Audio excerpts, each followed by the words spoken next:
Depuis 2012, le monde de la génétique est entré dans une nouvelle ère. Grâce à la découverte d'un outil révolutionnaire, les manipulations de l'ADN sont désormais plus précises, plus faciles et plus accessibles que jamais. Le nom de ces ciseaux génétiques est sur toutes les lèvres, CRISPR-Cas9. Il permet de cibler, couper, remplacer les gènes de n'importe quel organisme vivant.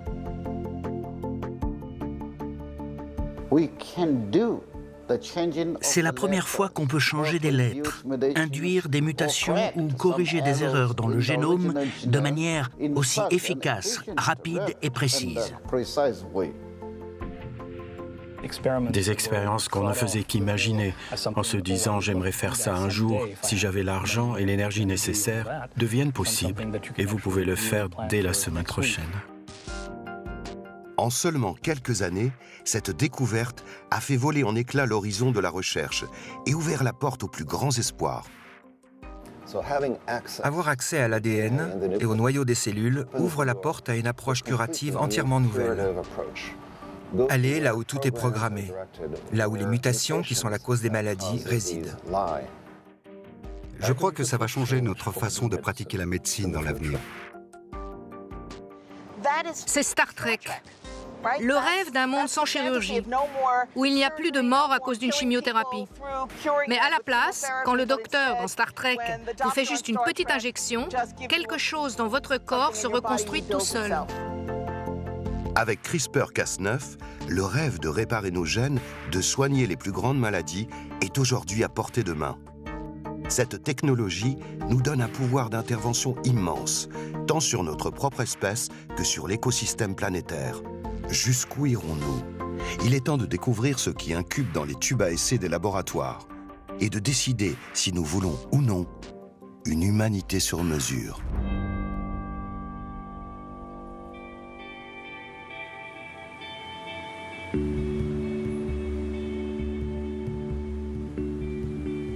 Sur la côte ouest des États-Unis, le vent de renouveau apporté par CRISPR-Cas9 a soufflé plus fort qu'ailleurs. Capitale mondiale des biotechnologies, les villes jumelles de Boston et Cambridge rassemblent les plus grands laboratoires de recherche universitaires, les meilleurs hôpitaux et les géants de l'industrie pharmaceutique. Au milieu de cet écosystème, une start-up médicale un peu différente des autres a vu le jour en 2017. Fondée par une association de patients atteints de la myopathie de Duchenne, qui touche 250 000 personnes dans le monde, la jeune entreprise mise sur CRISPR-Cas9 pour trouver un traitement à cette maladie incurable. Aujourd'hui, Jack Marazzo et sa famille sont accueillis par une responsable de l'association. Ils veulent mieux comprendre le nouvel horizon thérapeutique que CRISPR-Cas9 pourrait offrir aux malades. Ma mère m'a expliqué que cette technologie aide à arrêter la progression de la maladie. Mais je ne veux pas attendre l'an 3030 pour qu'un traitement voie le jour. Je ne veux pas attendre que les plaques tectoniques aient eu le temps de bouger. Je suis enthousiasmée par les nouvelles technologies et les nouveaux espoirs. Parce que sans espoir, qu'est-ce qu'il reste à une mère? Vous savez, quand vous entendez myopathie de Duchenne, c'est vraiment accablant pour une mère. C'est moi qui lui ai transmis. Donc mon vœu pour Jake, c'est qu'il n'ait pas de myopathie.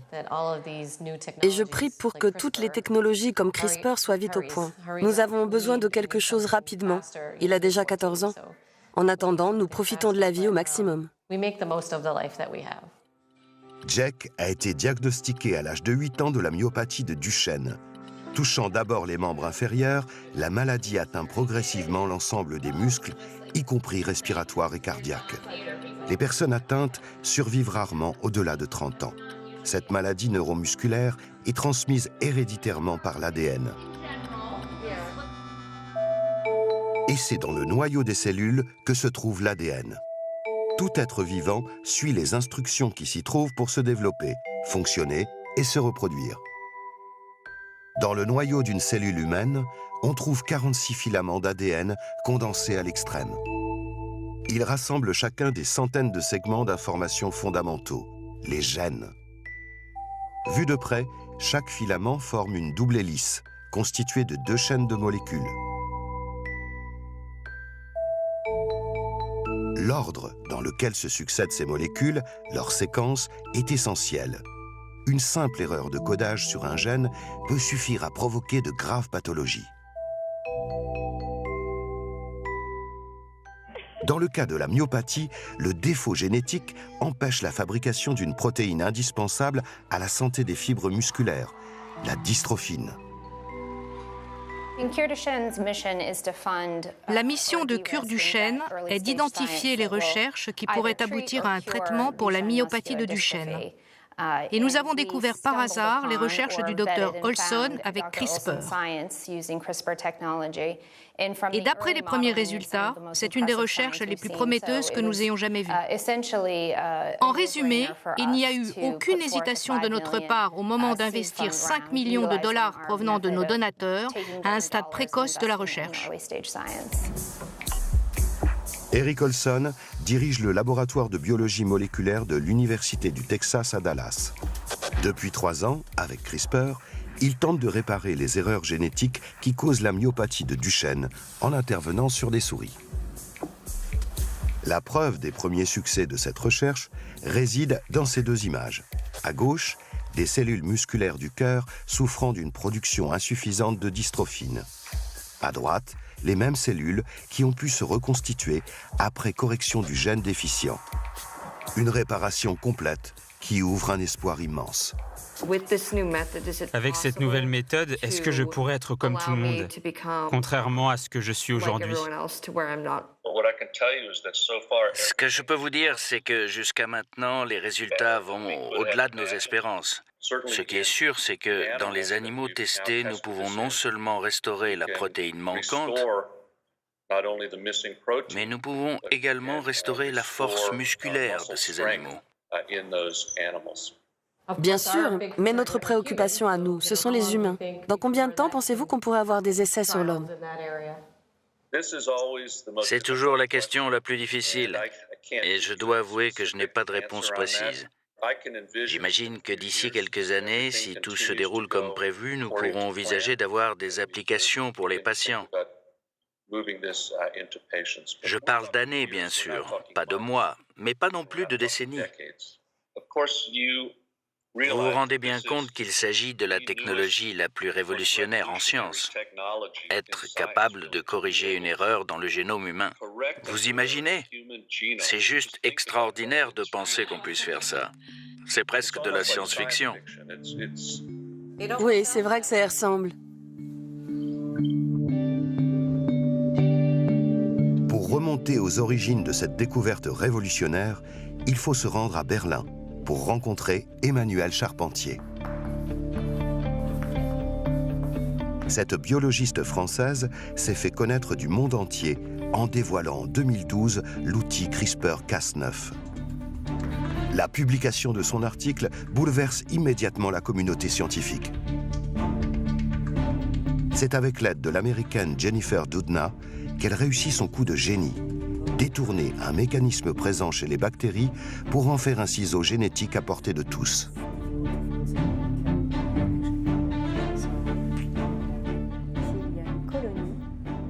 CRISPR est un système immunitaire qui existe chez les bactéries et qui leur permet de se défendre contre leurs infections par des virus. Et ce système consiste en une petite machinerie qui peut être utilisé comme un outil génétique qui permet de modifier l'ADN de n'importe quelle cellule en utilisant un système de ciseaux moléculaires. Avec sa structure simple, CRISPR-Cas9 peut s'introduire assez facilement dans les cellules pour intervenir précisément sur l'ADN. Pour déterminer sa cible, il suffit de le programmer en lui fournissant une copie de la séquence de code génétique sur laquelle il doit intervenir. L'outil pourra alors scanner tout l'ADN jusqu'à trouver la portion de gène correspondante. Puis la protéine Cas9 se charge de séparer et de couper les 2 brins d'ADN à l'endroit indiqué. Le gène est ainsi inactivé. En plus de ces fonctions chercher et couper déjà révolutionnaires, les chercheurs essaient encore d'améliorer l'outil. En embarquant sur CRISPR-Cas9 un segment d'ADN de rechange, on peut, dans certains cas, obtenir une correction génétique pure et simple. La technologie CRISPR peut être comparée à un logiciel de traitement de texte, c'est-à-dire dans un texte reconnaître un mot ou une lettre que l'on veut modifier et pouvoir utiliser un système simple qui permet spécifiquement de modifier le mot ou la lettre. Tout comme les outils informatiques, CRISPR-Cas9 constitue une technologie de rupture. Ses applications sont infinies. Ces développements ne font que commencer. Si vous avez l'intention de modifier génétiquement quelque chose, utilisez CRISPR. C'est le plus simple. Il y a d'autres méthodes possibles, mais CRISPR est beaucoup plus facile. Donc oui, CRISPR a révolutionné la manière dont on fait les manipulations génétiques. Il y a clairement un avant et un après CRISPR. À Cambridge, le directeur du Whitehead Institute, Rudolf Janisch, est bien placé pour le savoir. C'est lui qui a fabriqué en 1974 la première souris transgénique pour l'étude de maladies humaines.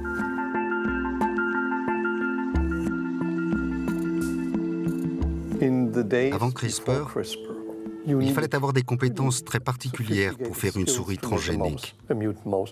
Comment manipuler des cellules souches d'embryons, comment les sélectionner, et ça prenait du temps. Il nous fallait 1 à 2 ans pour fabriquer une souris porteuse d'une mutation. Avec CRISPR, ce qui nécessitait 2 ans et beaucoup de talent prend aujourd'hui 3 semaines et requiert peu de compétences.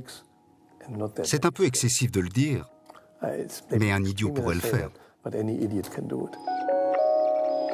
Même si les idiots en question possèdent souvent un doctorat, il est clair qu'avec CRISPR, la manipulation de l'ADN est devenue d'un coup infiniment plus accessible. Avec des animaux modifiés quasiment fabriqués à la chaîne, l'étude des gènes est en train de faire un bond de géant. Mais, plus fort encore, le nouvel outil permet désormais de manipuler directement des cellules humaines et ainsi d'étudier des phénomènes jusqu'alors inaccessibles, comme le fonctionnement de notre cerveau. C'est très excitant. C'est un nouvel outil pour étudier certaines maladies humaines complexes. Julien Muffat travaille sous la direction de Rudolf Janisch. Dans son laboratoire, poussent de drôles de structures vivantes, des mini-cerveaux.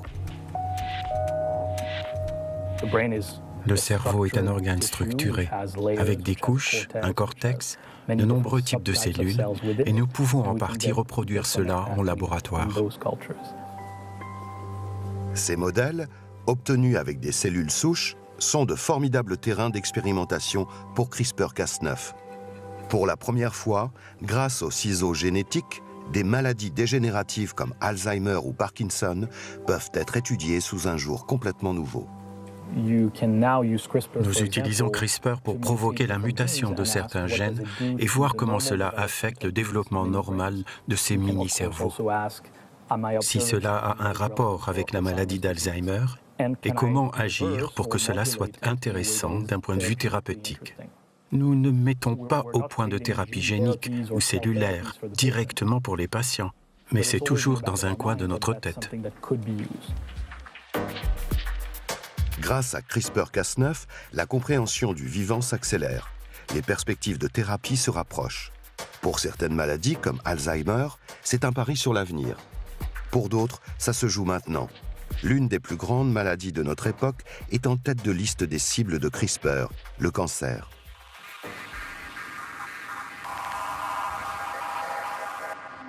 À New York, au centre de recherche du Memorial Sloan Kettering Cancer Center, plusieurs équipes développent une nouvelle génération de traitements contre le cancer. La stratégie consiste à réarmer directement notre système immunitaire, en particulier nos globules blancs, appelés lymphocytes T, qui défendent en permanence notre organisme contre les cellules étrangères ou dangereuses. La difficulté avec le cancer, c'est qu'il trouve son origine dans nos cellules. Et le système immunitaire n'est pas optimisé pour s'attaquer à nos propres cellules. Pour le cancer, ce que nous espérons, c'est pouvoir configurer les cellules du système immunitaire pour véritablement combattre et éliminer le cancer. Avec CRISPR, les chercheurs modifient les globules blancs pour les aider à reconnaître, cibler et détruire les cellules cancéreuses, aussi efficacement qu'ils le feraient pour un virus. Le traitement passe par un prélèvement de sang. Les cellules sont alors sélectionnées, modifiées, puis réinjectées pour soigner. Ce qui est vraiment unique avec ce type de médecine, c'est qu'elle ne s'appuie pas sur la chimie, ni même sur une protéine, comme toute la médecine aujourd'hui, mais sur les cellules elles-mêmes. C'est ce que nous appelons depuis quelques années un médicament vivant. Même si cette stratégie existe depuis une dizaine d'années, CRISPR la rend plus efficace, plus simple, plus proche. Les premiers essais cliniques ont d'ores et déjà débuté. Et nous n'avions pas imaginé qu'une technologie permettant des modifications aussi précises du génome humain serait disponible aussi vite. Et maintenant, c'est là. Une autre grande maladie pourrait bien être soignée en modifiant notre système immunitaire avec CRISPR, le sida.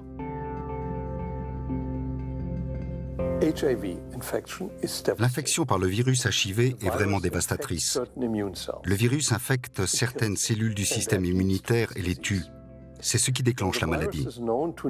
Mais le virus a besoin d'un récepteur bien précis pour pénétrer dans les cellules, et on sait que si l'on modifie ce récepteur sur des cellules souches de patients, le virus ne peut plus y pénétrer. Ensuite, si l'on réinjecte ces cellules modifiées aux patients, elles seront résistantes à l'infection. Au final, on pourra donc soigner le patient à partir de ses propres cellules modifiées. CRISPR-Cas9 ouvre bel et bien l'ère d'une chirurgie de pointe de l'ADN. Pourra-t-il tout guérir? Au centre de toutes les attentions, le couteau suisse de la génétique s'affiche partout. Les médias racontent ses dernières prouesses et s'interrogent. L'invention de CRISPR a-t-elle déjà changé la nature et l'avenir de l'humanité? L'emballement est aussi financier.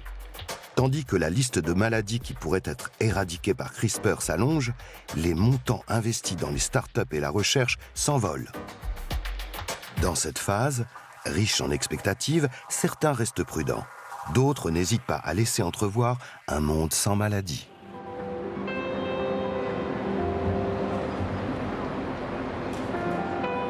Professeur à l'université d'Harvard, George Church est un des généticiens les plus réputés et les plus sulfureux de la planète. Pionnier du séquençage, chouchou des médias pour son look, ses idées avant-gardistes et ses propos tranchés, il a également participé au développement de la technologie CRISPR-Cas9. Grâce aux ciseaux génétiques, il envisage de s'attaquer au mécanisme le plus inexorable et le plus complexe de notre organisme, le vieillissement. 90% des gens meurent de maladies qui n'affectent pas les personnes jeunes. Donc ce sont des maladies liées à l'âge. Et elles sont liées à des programmes dans notre corps qui se dégradent naturellement avec le temps. Certains animaux vivent 200 ans, d'autres seulement 2 ans, et cela est dû à l'ADN. Donc nous travaillons sur l'inversion du processus de vieillissement dans mon laboratoire. Vous pouvez prendre une très vieille cellule et la transformer en une cellule embryonnaire. Vous pouvez aller aussi loin que cela. C'est donc une véritable cure de jouvence que George Church se dit prêt à mettre au point. À ses côtés, Bobby Dadwar remonte patiemment à l'origine de nos cellules.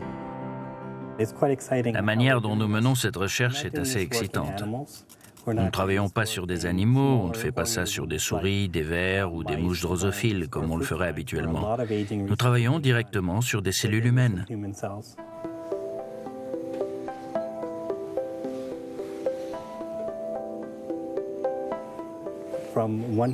J'ai les échantillons de cellules d'un même patient prélevés à 20 ans d'intervalle.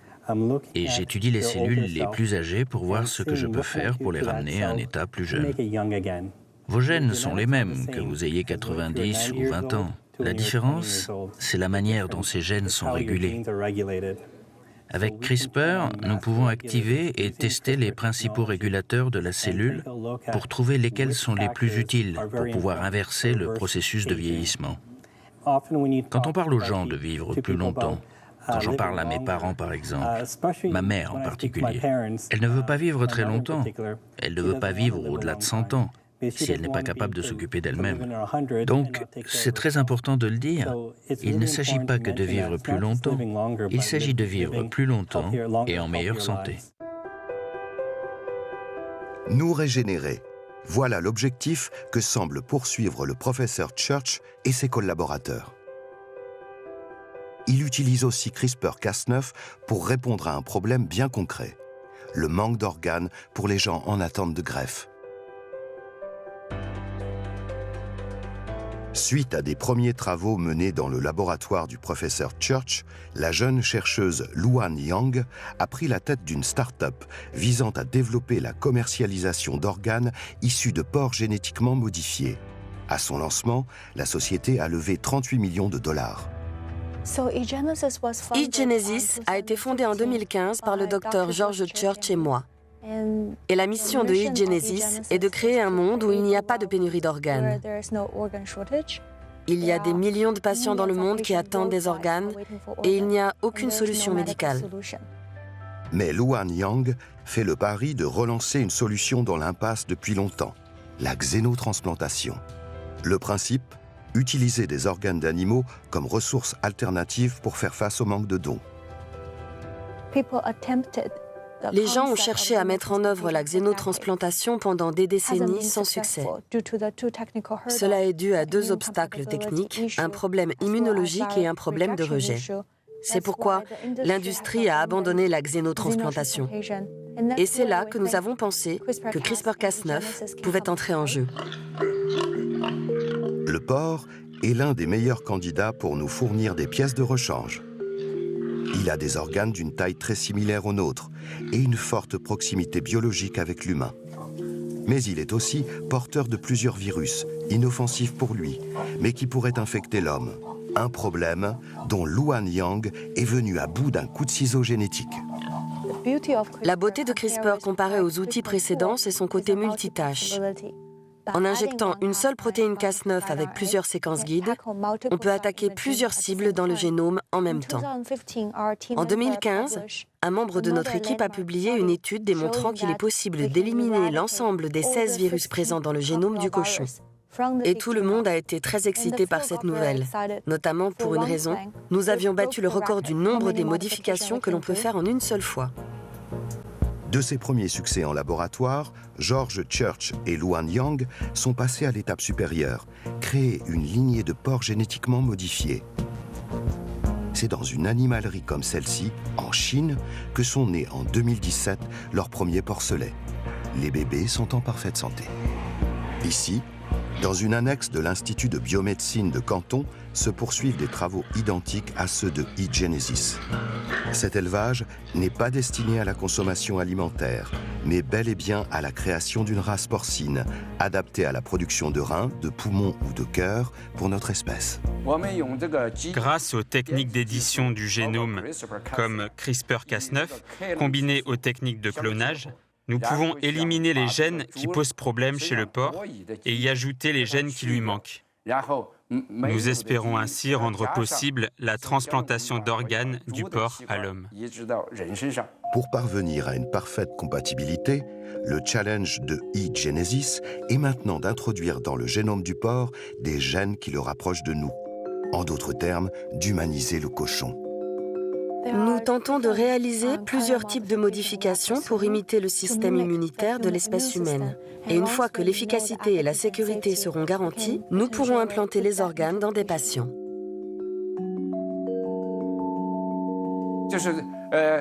L'humanisation des organes animaux peut être généralisée comme on lancerait une ligne de produits sur le marché. Les organes d'un même porc génétiquement modifié pourraient ainsi être attribués à différents patients. En Chine, actuellement, nos recherches s'orientent surtout vers la production de quelque chose d'utile. Cela correspond à l'exigence de l'opinion publique. Principal partenaire, mais aussi premier compétiteur des États-Unis dans ses recherches novatrices, la Chine est déterminée à devenir le leader mondial dans les sciences du vivant et les biotechnologies.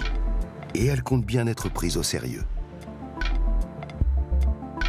faut voir qu'aujourd'hui, la Chine investit en recherche R&D autant que l'Europe. Donc ils ont décidé d'être concurrentiels par rapport aux Américains sur les questions de sciences de la vie, parce que le marché de la santé, c'est quand même, à l'horizon 2025, c'est 20% du PIB des pays développés. Donc c'est pas en vendant des voitures que les Chinois pensent qu'ils vont passer le cap de 2025, c'est en vendant des médicaments ou des produits de santé comme les Américains. Vitrine éclatante de ce décollage, Shenzhen affiche l'une des plus fortes croissances au monde.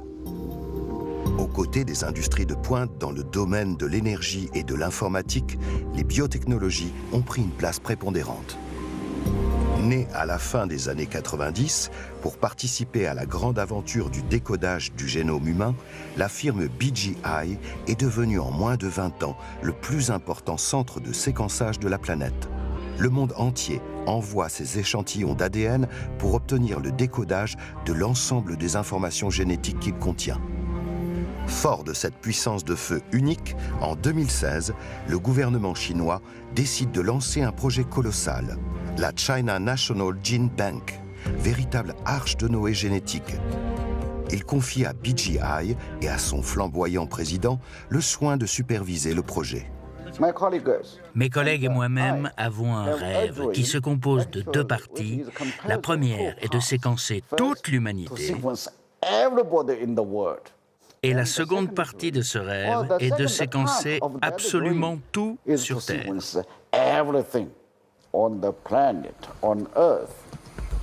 Aussitôt dit et presque aussitôt fait, la China National Gene Bank sort de terre en 2016. Ces 47 500 mètres carrés accueillent une gigantesque plateforme d'édition génétique pour transformer le monceau de données obtenues grâce au séquençage en bénéfices médicaux sonnants et trébuchants. Si nous voulons savoir pourquoi un humain est un humain, si nous voulons savoir d'où nous venons, tout cela est lié à notre génome. Donc, connaître la séquence du génome, c'est essentiel. C'est la première étape pour décoder le livre de la vie. Une fois le livre en main, bien sûr, c'est un très long chemin pour pouvoir vraiment le lire et le comprendre. Dans cette salle, chaque appareil est capable de séquencer environ 50 000 génomes humains par an. Pour décrypter le premier génome humain, en 2003, il avait fallu 13 ans et 3 milliards de dollars. Ici, on le fait en quelques jours, pour moins de 1000 dollars. Soigneusement conservée à moins 80 degrés, la banque de gènes possède déjà le plus grand nombre au monde de patrimoine génétique de plantes et d'animaux, dont 70% de l'ensemble des plantes agricoles.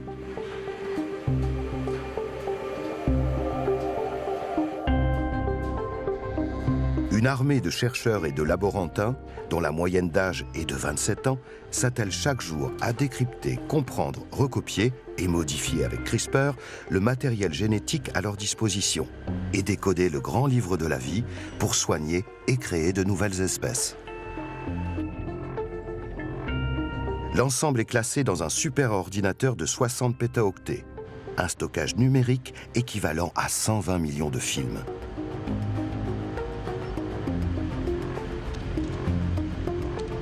La compilation, l'analyse et l'interprétation des données issues de ces machines constituent un véritable trésor scientifique et commercial. Pourquoi devons-nous en savoir plus sur le vivant? Pourquoi voulons-nous essayer de le changer? La première raison, sans aucun doute, les maladies. En particulier, les maladies génétiques et les maladies infectieuses. Tout connaître, tout cibler, tout guérir. Voilà l'ambition qui anime les nouveaux héros de la génétique, à l'heure où le séquençage et la modification ciblée du génome ouvrent des voies jusqu'à présent inaccessibles. Alors, pourquoi attendre que les maladies se développent avant d'essayer de les soigner? Pourquoi ne pas traiter le mal à la racine? Le corps humain contient 100 000 milliards de cellules, avec chacune une copie de l'ADN. Pour soigner une maladie par modification génétique, il faut cibler toutes les cellules de l'organe concerné. Même avec CRISPR, c'est un défi technique complexe, avec de gros risques d'erreur ou de réactions inattendues. La tentation est donc grande de corriger un problème en modifiant l'ADN lorsqu'il est encore contenu dans une seule cellule, l'embryon. C'est à Canton qu'en 2015, le pas a été franchi. Moins de 3 ans après l'invention de CRISPR, une équipe annonçait qu'elle avait procédé à une modification sur un embryon humain. Tandis que la communauté internationale débat encore sur les questions qu'un tel événement soulève, un nouvel article sort en 2016. Le docteur Yong Fan, chercheur dans un des plus grands hôpitaux universitaires de Canton, dévoile à son tour sa tentative d'intervention dans un œuf humain fécondé. Bien sûr, nous étions conscients des questions éthiques qui pouvaient se poser. Les gens nous disaient « Vous les scientifiques, vous allez faire des bébés sur mesure, n'est-ce pas ?» Mais cela n'a rien à voir avec la réalité. Nous travaillons dans un laboratoire de recherche en milieu hospitalier. Nous respectons scrupuleusement les lois de ce pays et la déontologie commune à toute la recherche scientifique. Il ne faut pas que le public ait peur de nos travaux.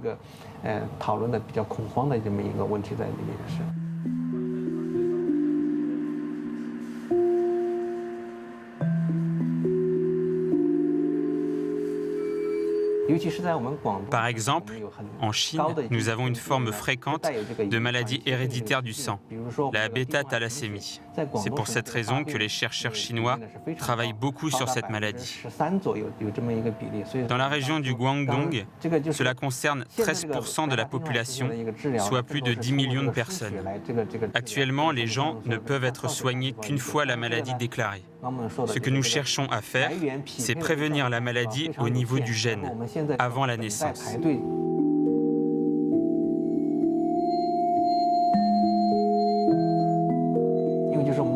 C'est notre devoir de nous préoccuper de la souffrance des gens et de trouver une solution radicale de guérison. C'est pourquoi nous menons des recherches sur des embryons humains pour trouver un moyen d'éliminer la maladie sur le plan génétique. Grâce aux techniques de fécondation in vitro, nous pourrons ensuite éradiquer la maladie et ce sera un immense progrès pour la santé publique et la qualité de vie des populations en Chine. La perspective donne le vertige, car agir sur l'ADN d'un embryon, c'est créer un humain modifié génétiquement, jusque dans ses cellules reproductives, et apporter une mutation qui pourrait être transmise aux générations suivantes.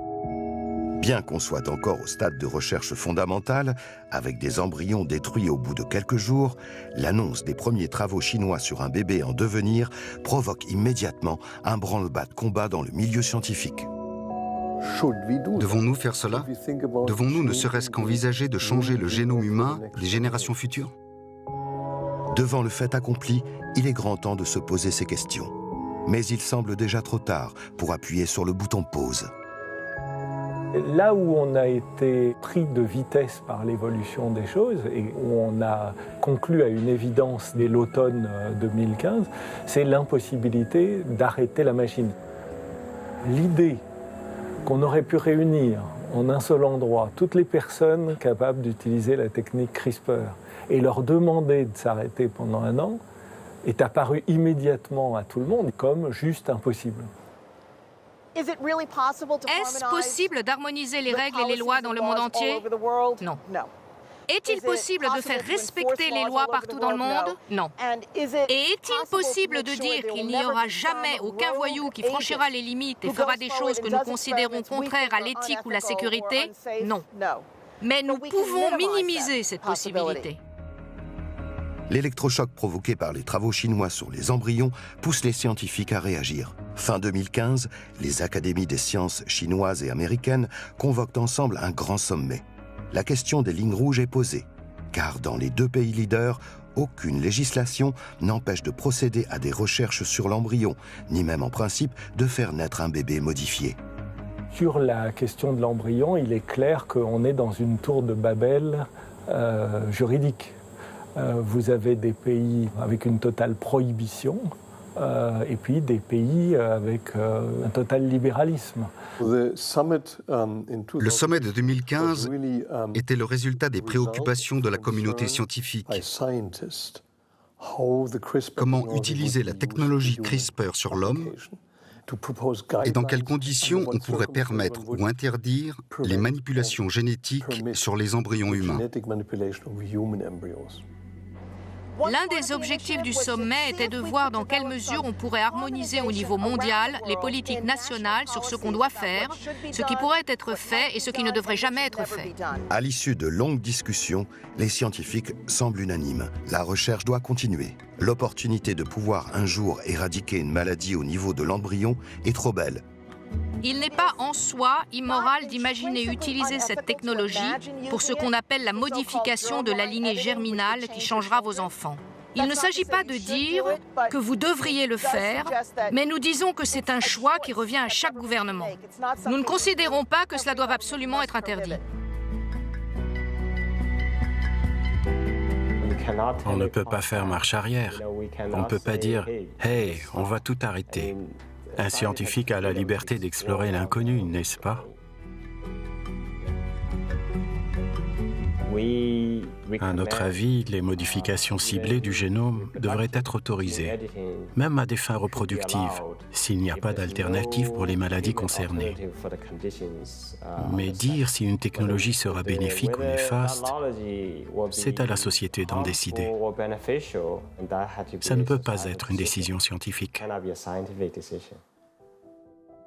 En donnant ce feu vert à la poursuite des recherches sur les modifications d'embryons, les scientifiques réunis en 2015 sont bien conscients d'une chose.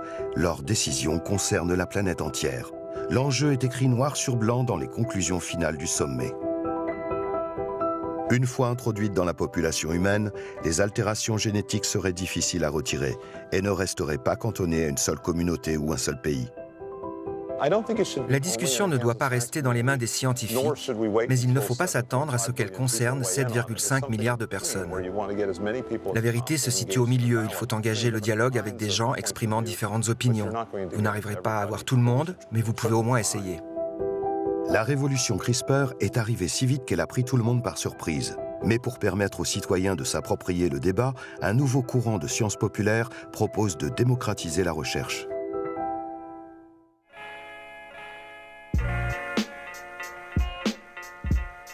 Brooklyn, emblématique quartier de New York.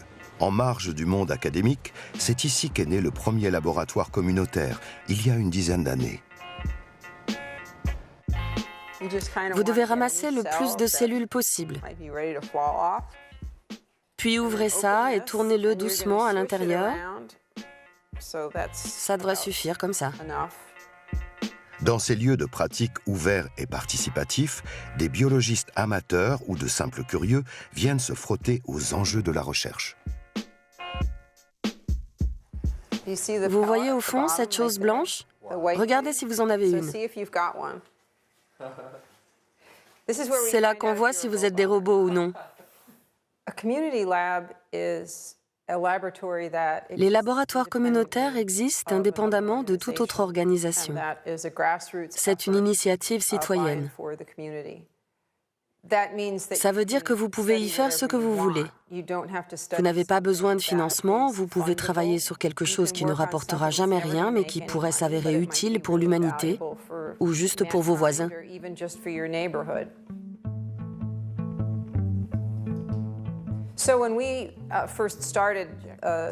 Quand nous avons lancé le mouvement de la science citoyenne, CRISPR n'existait pas. Puis, quand nous avons pensé faire des ateliers sur CRISPR, nous avons d'abord hésité parce que nous étions en permanence sollicités par des journalistes qui voulaient raconter des histoires effrayantes sur les scientifiques amateurs qui manipulent CRISPR. Finalement, nous avons décidé que nous allions faire des ateliers pour le grand public et que nous serions les gens raisonnables à propos de CRISPR. Dans nos ateliers, nous essayons de remettre la technologie dans son contexte. Nous parlons des controverses à propos des modifications génétiques autour des questions qu'elles posent. Le génome humain devrait-il être modifié ou pas? Les gens qui viennent dans ces labos adorent en discuter. Ils sont là parce qu'ils sont curieux des possibilités de la technologie et ils veulent participer au débat.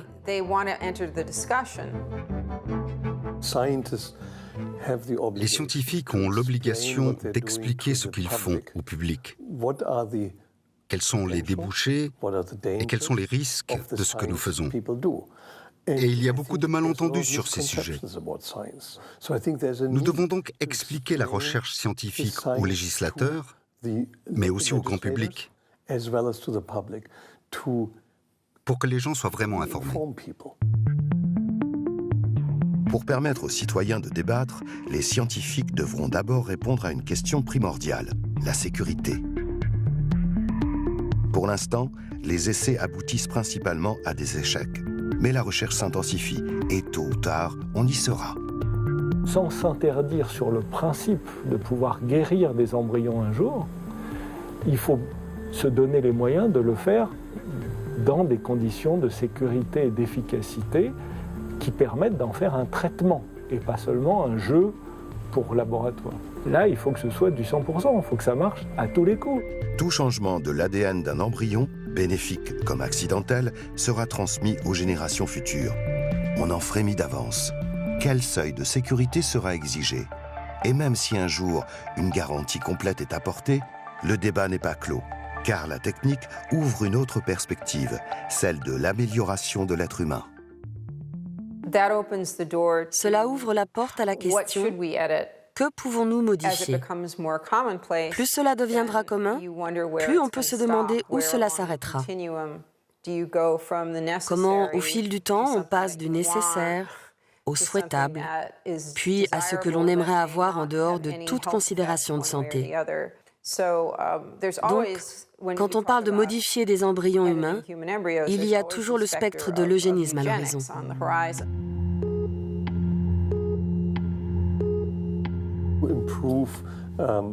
Modifier un individu pour l'améliorer, par exemple pour qu'il soit plus grand, plus fort, plus intelligent, ou pour qu'il ait les yeux bleus, nos règles éthiques nous disent que non, on ne doit pas permettre cela. Le fantasme qui consiste à penser que nous pourrions nous améliorer avec ça est exagéré. Nous ne pouvons définir l'intelligence et encore moins la changer. Même votre taille, ce qui pourrait sembler plus simple, est le résultat de centaines de gènes différents et de votre environnement. Dans certains cas, la technologie peut être lente à se développer ou même ne jamais aboutir. On aura peut-être alors débattu pour rien. Mais il vaut toujours mieux discuter en amont d'un sujet d'éthique important plutôt que de le rater complètement et être pris de court ensuite. CRISPR nous pousse à réfléchir à ce que nous voulons individuellement et collectivement. Mais l'impact des ciseaux génétiques va bien au-delà de notre propre espèce. On envisage aujourd'hui de modifier des écosystèmes entiers pour combattre certaines de nos maladies. À Terni, au centre de l'Italie, le pôle d'innovation en génétique abrite une installation hautement sécurisée. Dans ce laboratoire de confinement écologique, des chambres climatiques ont été aménagées pour reproduire l'habitat des moustiques africains Anopheles gambiae. Cette espèce est le principal vecteur du paludisme, qui tue près de 450 000 personnes chaque année. L'expérimentation qui se déroule ici vise à tester une stratégie radicale, l'élimination complète de l'espèce. Dans la tête des chercheurs, l'équation est simple. Sans moustiques pour la transmettre, la maladie pourra être éradiquée en quelques années. Toutes les technologies disponibles, combinées aux insecticides, à l'assèchement des marais et au contrôle de la reproduction, sont souvent au-delà des possibilités des pays pauvres, car cela requiert beaucoup d'argent. Nous avons donc imaginé de faire des moustiques génétiquement modifiés dont la capacité de reproduction serait réduite. Ainsi, nous pourrions surmonter le plus grand problème, la durabilité. Mais ces modifications génétiques ne peuvent pas se transmettre. Il faudrait pouvoir relâcher 10 fois plus de moustiques modifiés que ceux qui sont dans la nature, ce qui n'est pas possible, à moins de trouver le moyen de contourner les lois de l'hérédité pour répandre la modification génétique. C'est là que le Gene Drive intervient.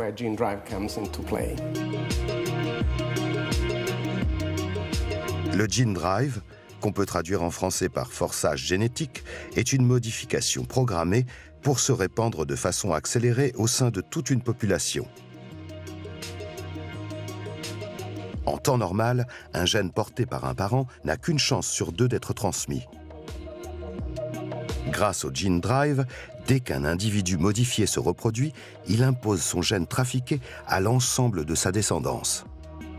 La stratégie équivaut à un piratage, car tel un cheval de Troie, le gène modifié contient lui-même le matériel et les instructions nécessaires pour transmettre CRISPR et répliquer cette modification à l'infini. Ainsi, à chaque génération, la modification génétique se répand par effet domino. Nous introduisons CRISPR de telle sorte que progressivement, il détruit les gènes importants pour la reproduction des moustiques. Le résultat, au bout du compte, c'est que la population s'effondre.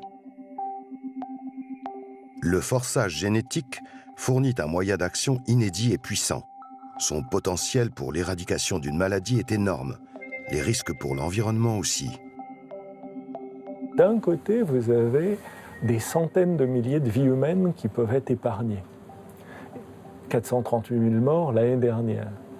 Et de l'autre côté, un impact potentiel sur la biodiversité qu'on ne serait pas forcément capable d'arrêter, une espèce de réaction en chaîne qu'on déclencherait. Et donc là, on met en évidence tout un questionnement éthique, toute une nécessité de réponse à un grand nombre d'interrogations qui sont liées à la santé humaine, mais qui impactent différents éléments de l'environnement.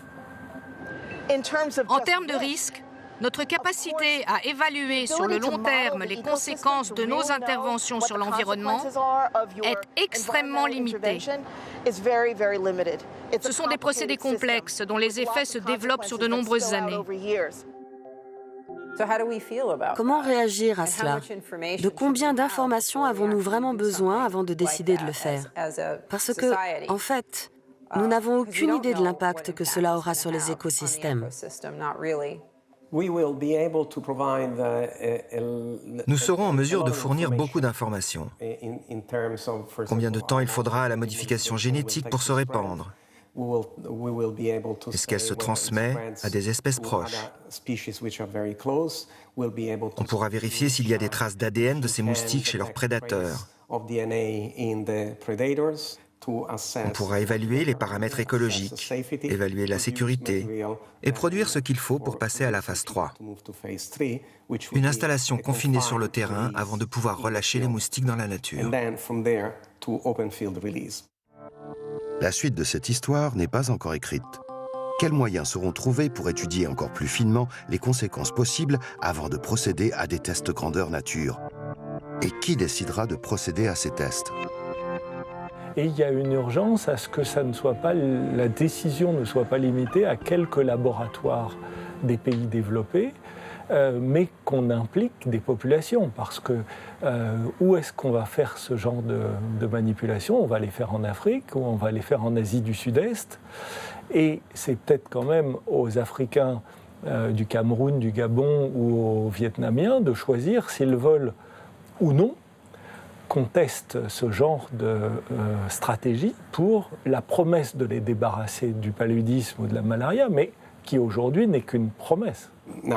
Nous devons convaincre les gens que la technologie est sans danger et faire en sorte qu'ils l'acceptent.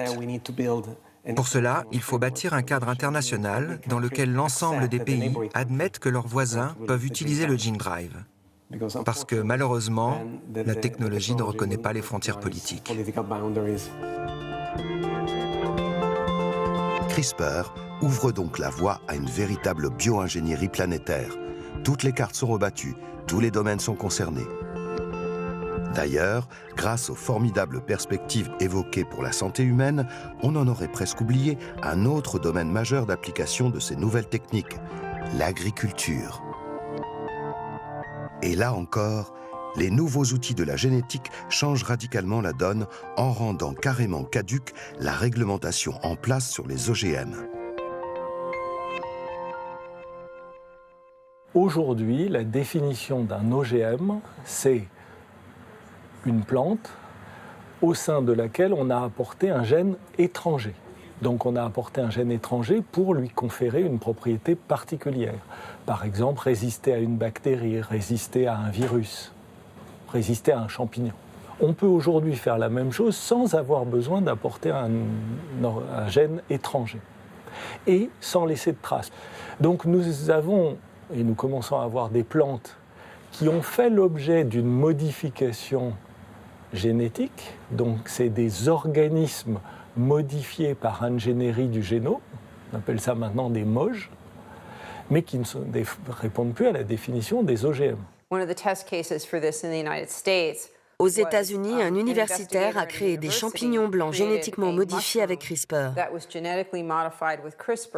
pour qu'ils ne brunissent pas sur les étalages quand ils sont abîmés. Bien sûr, c'est formidable pour les distributeurs et les supermarchés parce qu'ils peuvent conserver les champignons indéfiniment. Et l'autorité de régulation américaine a dit que ce n'était pas un organisme génétiquement modifié parce qu'il n'y a pas d'ADN étranger. En Europe, il y a un débat pour savoir si un organisme génétiquement édité avec CRISPR, c'est la même chose qu'un organisme transgénique en matière d'alimentation. Et il est possible que l'Europe autorise bientôt ces aliments édités, même si elle interdit la vente d'organismes transgéniques. Là encore, la controverse bat son plein, alimentée par d'énormes enjeux sanitaires, éthiques et financiers. Qu'il s'agisse de notre santé ou de notre alimentation, CRISPR repousse notre capacité à modifier le vivant et soulève autant d'espoir que d'inquiétude. Entre les deux extrêmes, nous ne sommes pas obligés de choisir, mais de réfléchir.